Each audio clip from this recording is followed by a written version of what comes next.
Welcome to the Connor's Corner segment of Ask the Lawyer. Our next guest right now is probably the best voice in radio, who you can hear on these stations every week, Monday through Friday, Dr. Sebastian Gorka. Welcome to Connor's Corner. Thank you for having me. All right, now you got a book out, The War for America's Soul. What's it about? Very much what its title says. We are in a war. This nation is in a war for our future, for the soul of this nation, and to recapture the values upon which it was founded.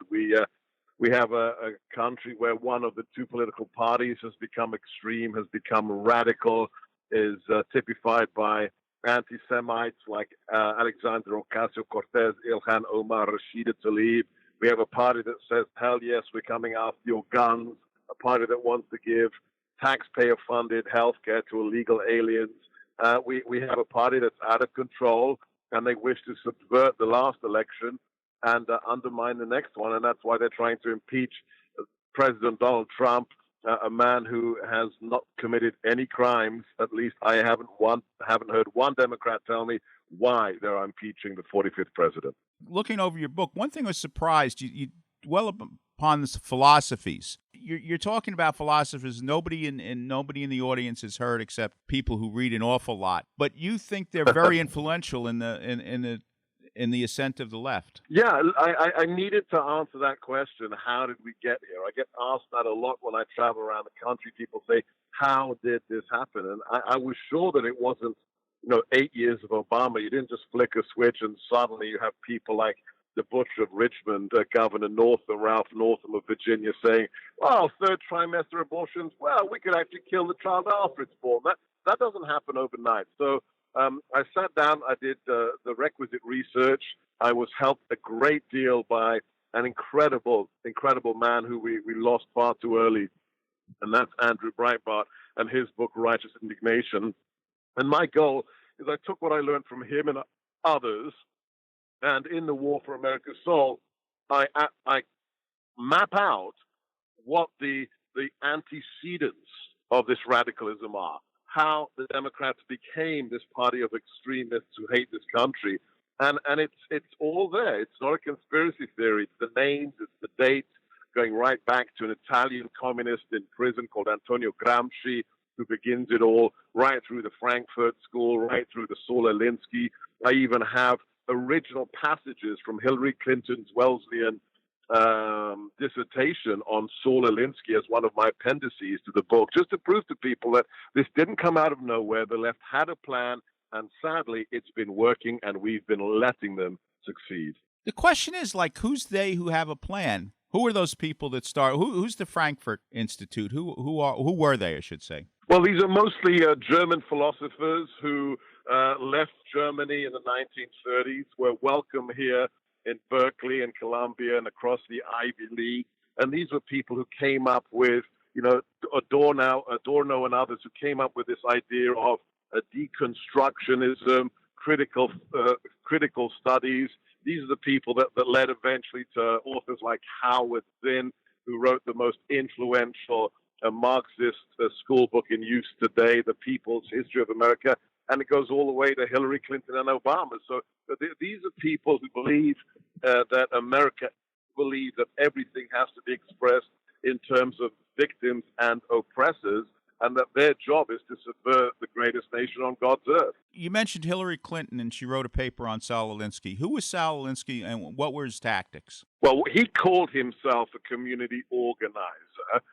He was a hardcore communist who, based out of Chicago, really took the abstruse writings of Gramsci and others and translated them into a playbook, into a way to actually defeat the institutions of Judeo-Christian civilization. And his great contribution, quote unquote, to the left was to say that you can't defeat, communism only worked in Russia because of its peasant class, because it was mostly an uneducated feudal or quasi-feudal system.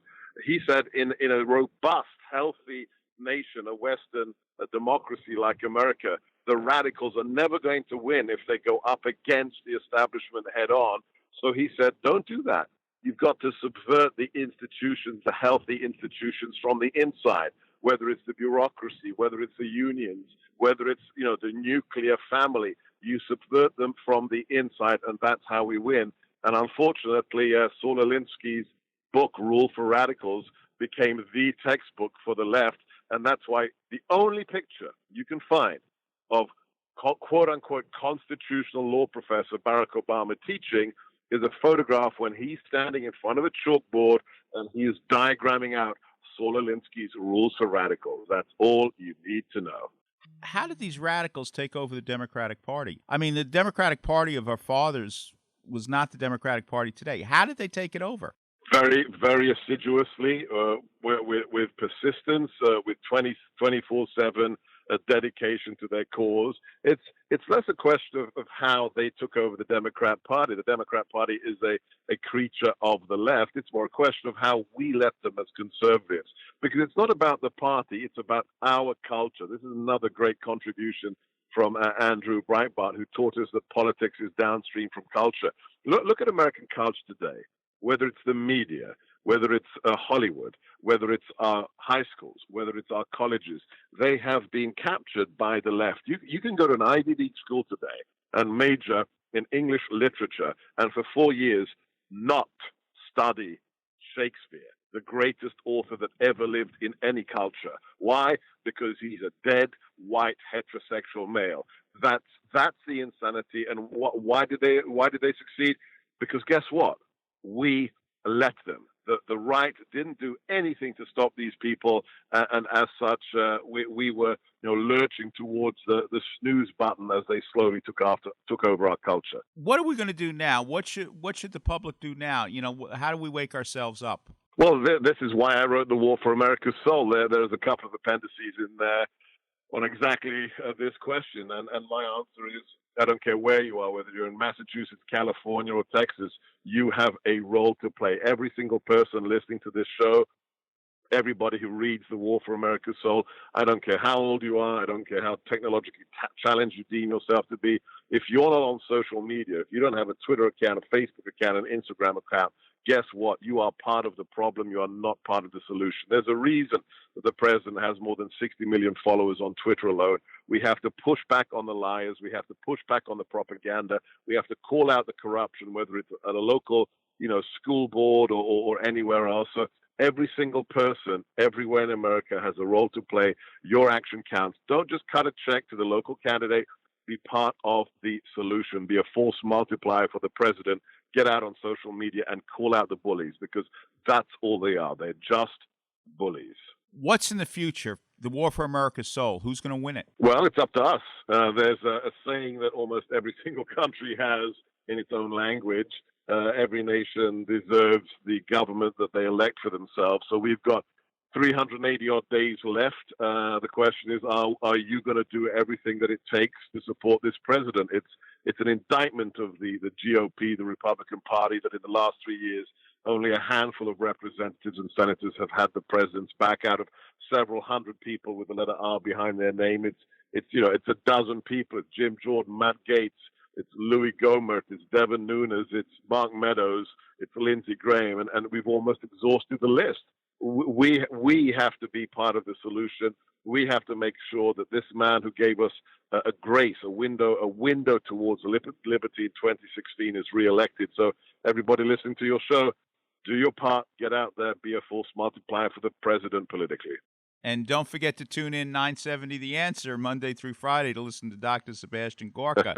And the name of the book, The War for America's Soul. Thank you, Doctor, for being on our show. Good luck to you. Hope to see you again soon. Thank you. And if anybody wants a signed copy, just go to sebgorka.com, SEBGORKA, sebgorka.com. sebgorka.com. Thank you for being on the show. Thank you, guys.